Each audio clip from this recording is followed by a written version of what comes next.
Okay no, karon nga hapon atong isgutan ang pulong sa Ginoo, labi na gyud ning gitawag nga unsaon sa tawo nga makaadto sa langit.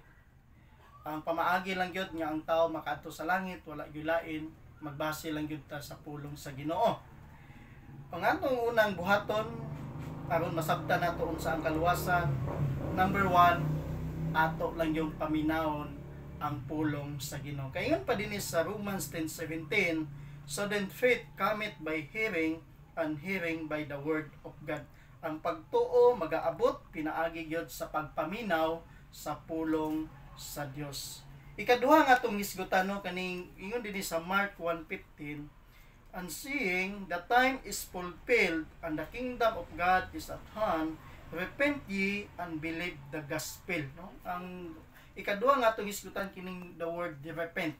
It means na turn away from sin. Buot pasabot, mangayo tagpasaylo sa tanan itong mga sala nga itong nahimo atubangan sa Ginoo, o atong talikdan ang tanang matang sa sala nga mao'y hinungdan nga ang tao moadto sa impierno. O ikatulo nga itong isgutan no, kining gitawag believe the gospel. According sa Mark 1:15, ingon pa niya, repent ye and believe the gospel. Unsa maning gospel? Ang gospel naghisgot kini siya sa kamatayon sa atong Ginoo, paglubong ug pagkabanhaw. Mao na nga wa gyud lain nga pamaagi nga diin kita maluwas, pinaagi lang gyud sa gospel sa atong Ginoo. Kay ingon diya sa Romans chapter 5 verse 8, but God commended His love toward us in that while we were yet sinners, Christ died for us. Si Kristo namatay sa atong mga sala.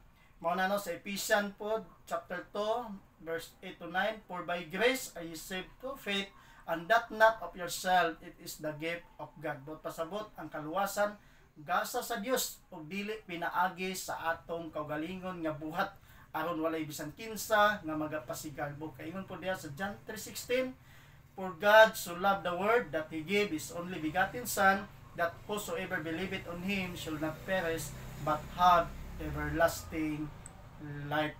Og maayong hapon kanatong tanan.